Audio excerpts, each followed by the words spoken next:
Baik, assalamualaikum warahmatullahi wabarakatuh. Selamat pagi anak-anak, bagaimana kabarnya? Semoga kita tetap dalam lindungan Allah Subhanahu wa Ta'ala dengan keadaan sehat, aman, nyaman, dan bisa mengikuti mata pelajaran online khususnya BIN kelas 9 dengan keadaan sehat walafiat. Amin.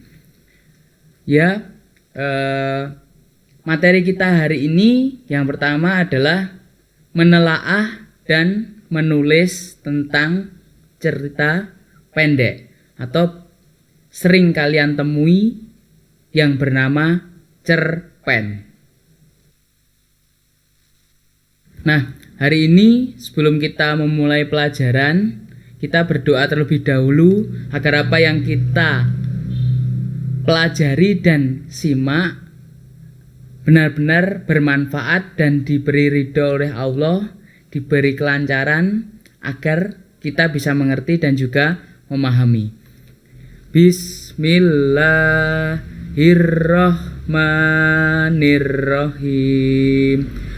Raditu billahi robba wa bil islami dinna wa bi Muhammadin nabiyya wa rasulullah.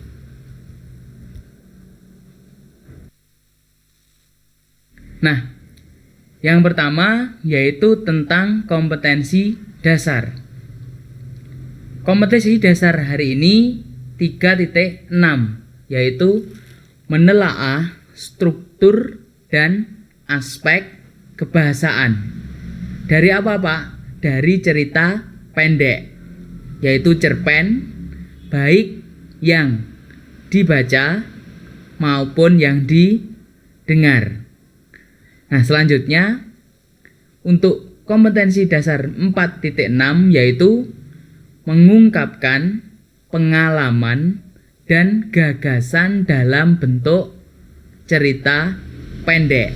Nah, tetapi yang harus diperhatikan yaitu struktur dan juga kebahasaannya. Apa sih struktur dan kebahasaan itu? Ya, mari kita pelajari bersama-sama, simak secara teliti dan tekun. Nah, lalu tujuan pembelajaran. Apa sih tujuan pembelajaran hari ini untuk kita? Nah, di sini setelah mempelajari bab ini, diharapkan siswa ataupun siswi mampu yang pertama atau yang ke-1 adalah menelaah struktur dari cerpen atau cerita pendek yang dibaca. Yang dibaca oleh siapa? Boleh dari gurumu atau teman sebangku. Contohnya seperti itu. Dan untuk yang kedua adalah menelaah aspek kebahasaan cerita pendek yang dibaca juga. Setelah yang pertama tadi adalah menelaah struktur, dan yang kedua adalah menelaah aspek kebahasaan dari cerpen. Nah, lalu tujuan pembelajaran. Apa sih tujuan pembelajaran hari ini untuk kita? Nah, di sini setelah mempelajari bab ini diharapkan. Nah, perhatikan secara sesama. Ini penting, meskipun hanya simple, tetapi kalian harus bisa untuk mengingat-ingat. 1. Struktur dari cerita pendek.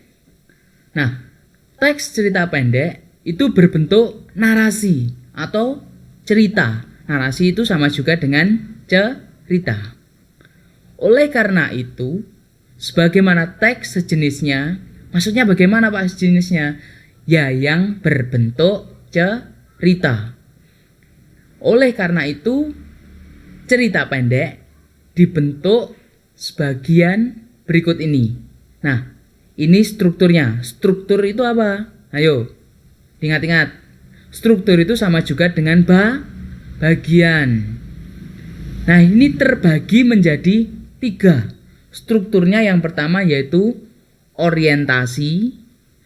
Struktur yang kedua adalah kompilasi. Dan struktur yang ketiga adalah resolusi. Nah, sekarang kita menginjak yang ke satu atau pertama, yaitu orientasi. Orientasi itu berisi tentang pengenalan tokoh, latar, ataupun unsur-unsur cerita lainnya. Tapi dalam orientasi yang terpenting atau pokoknya adalah pengenalan tokoh dan latar. Tokoh itu sama juga dengan pemain. Kalau latar adalah tempat. Diingat-ingat, meskipun hanya simpel atau sepele, tetapi kalian harus bisa menghafal. Nah, ini saya berikan contoh. Hari pertama menjadi murid baru setelah pindah sekolah begitu menegangkan.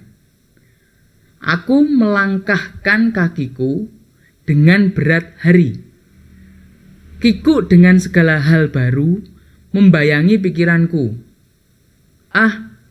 Tiba-tiba aku begitu rindu dengan suasana kelas, teman-teman, dan guru-guru di sekolah lama. Bagaimana jika aku tidak memiliki teman? Bagaimana jika teman sebangkuku tidak ramah? Lalu, bagaimana juga jika guru-gurunya tidak bersahabat? Bagaimana jika ini dan itu? Nah, bagian tersebut mengenalkan tokoh dari aku ketika menjadi seorang murid baru di sekolah pindahan atau di sekolah yang baru. Otomatis kan dia juga harus bisa mengenal situasi dan lingkungan. Nah, dirinya sendiri itulah yang dinamakan tokoh. Sedangkan sekolah baru itu yang dinamakan latar. Sudah paham? Itu yang namanya orientasi, yaitu pengenalan tokoh dan latar. Itu yang terpenting, pokok dan intinya. Dari apa? Dari orientasi. Sekarang kita ke kompilasi. Kompilasi itu apa sih, Pak? Kompilasi itu berupa cerita yang berisi akibat adanya masalah yang dialami tokoh utama. Saya berikan contoh. Ini kutipan kalimatnya. Loh, kenapa menangis? Tanya Eyang Putri cemas. Beliau meletakkan obat dan segelas air putih di meja. Via diam, tidak menjawab. Isaknya semakin jelas terdengar. Nah, kutipan tersebut menceritakan reaksi tokoh Eyang Putri atas keadaan Via. Reaksinya bagaimana? Reaksinya menjadi cemas atau ia merasa cemas. Nah, akibat yang dimaksud dalam struktur ini dapat berupa konflik atau pertentangan pada diri tokoh itu sendiri. Nah, khususnya di dalam kutipan kalimat tersebut, konfliknya yang terjadi adalah konflik batin ataupun reaksi dan tokoh lain. Reaksi di dalam hati atau batin tanpa menggerakkan suatu gerakan badan, itu namanya konflik batin. Sudah jelas? Apa masih bingung? Kompilasi di sini itu berupa cerita yang berisi akibat adanya masalah. Jadi adanya masalah yang dialami tokoh utama itu namanya kompilasi. Nah, yang dimaksud dalam contoh saya berikan tadi adalah reaksi tokoh Eyang Putri cemas terhadap keadaan Via. Itu yang dinamakan masalah.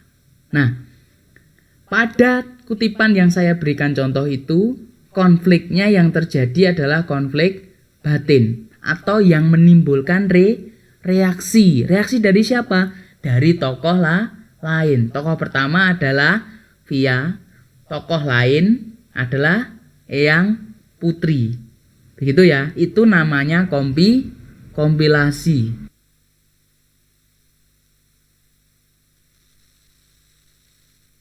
Lalu kita sekarang mempelajari tentang struktur yang ketiga, yaitu resolusi.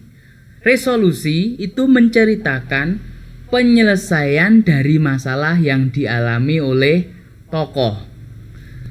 Kalau yang sebelumnya tadi kompilasi itu berisi tentang masalah yang dialami tokoh utama.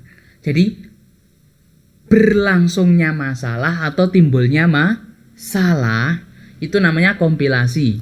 Kalau yang resolusi itu penyelesaian dari masalah yang dialami tokoh. Diiling-iling ya.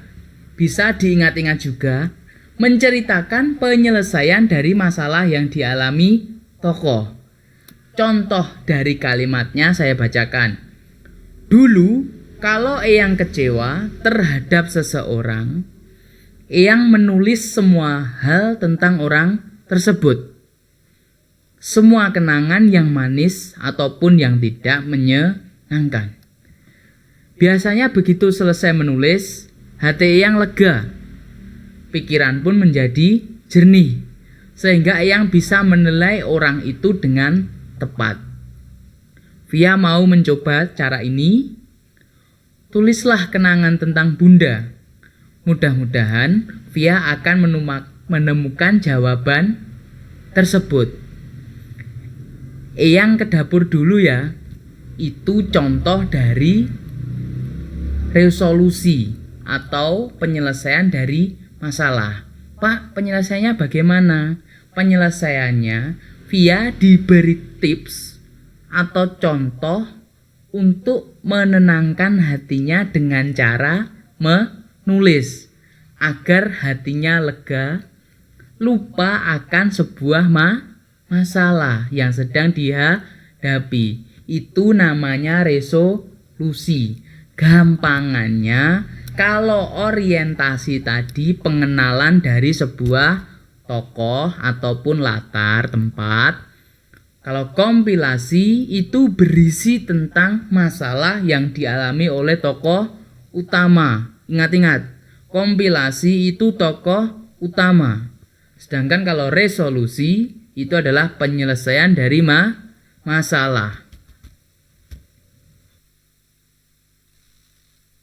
Nah, setelah tadi kita mempelajari tentang struktur dari cerpen atau struktur dari cerita pendek, lanjut kita ke unsur kebahasaan. Nah, di sini unsur kebahasaan sama juga dengan ragam bahasa sehari-hari atau bahasa tidak resmi dari cerpen. Bahasa tidak resmi cerpen merupakan cerita fiksi. Nah, fiksi itu apa? Fiksi itu khayalan.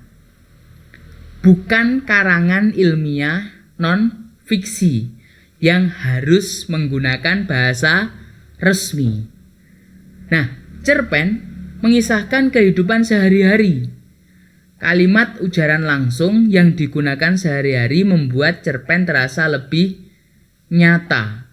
Lebih nyata itu bisa diterima oleh khalayak ataupun audien bisa menerima seolah-olah merasa dan juga mengalami hal tersebut. Hal tersebut itu apa, Pak? Ya, yang dituliskan dan dibacakan oleh satu teman atau satu orang. Itu namanya unsur kebahasaan. Jadi ragamnya sehari-hari atau bahasa tidak resmi.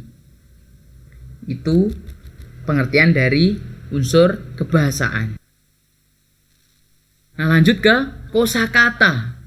Kosakata itu sama juga dengan seseorang penulis cerpen harus mempunyai banyak perbendaharaan kata.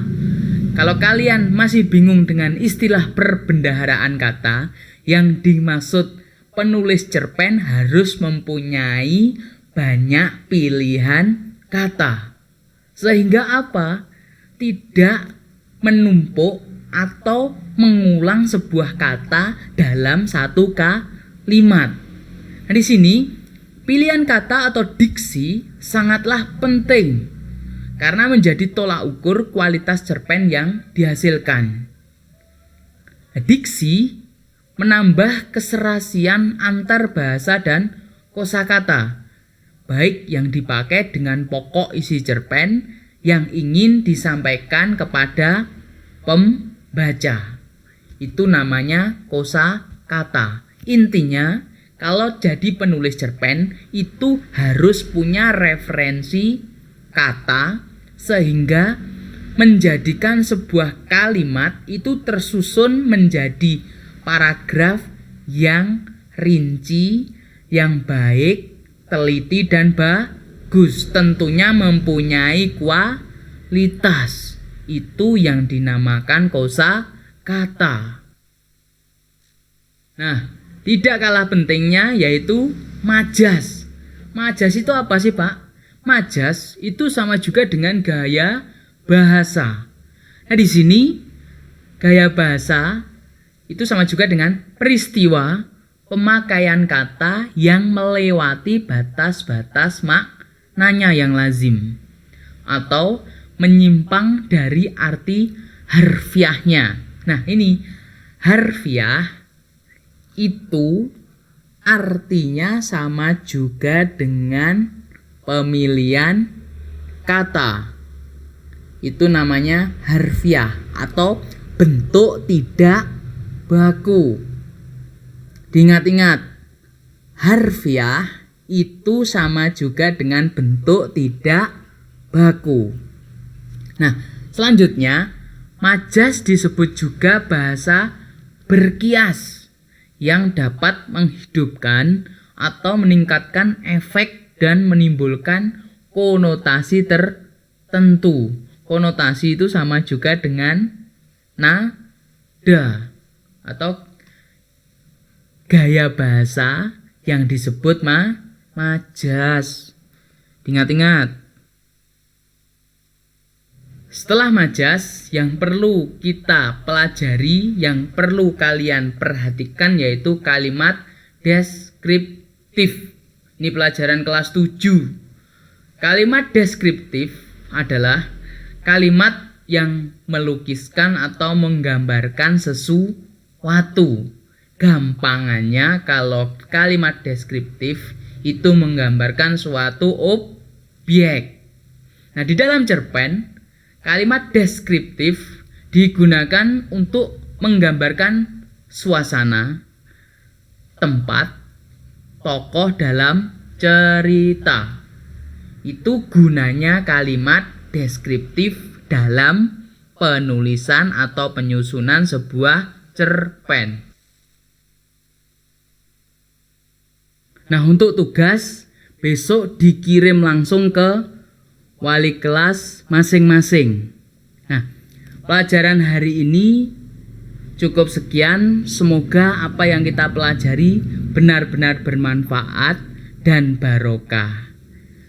Saya tutup. Wassalamualaikum warahmatullahi wabarakatuh. Tetap patuhi protokol kesehatan yang berlaku. Kalaupun benar-benar tidak penting untuk keluar rumah, jangan keluar rumah. Stay healthy dan juga safe, healthy, tetap sehat, semangat agar apa yang kita jalani berlalu dengan lancar dan diberi kemudahan. Selamat pagi, selamat beraktivitas.